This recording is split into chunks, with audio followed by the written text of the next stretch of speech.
তোমায় পাচ্ছি না।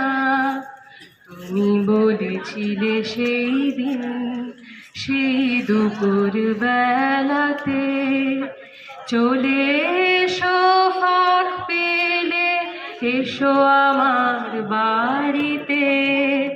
তাই আজকের এই একলা দুপুরে কাজ টাজ সব ফেলে আমি এসেছি তোমার শহর প্রান্তে গল্প করব বলে। হাতে ধরা আছে চিরকুট, তাতে তোমার ঠিকানা, ABC ব্লকের গোলক ধাঁধায় তোমায় পাচ্ছি না। হাতে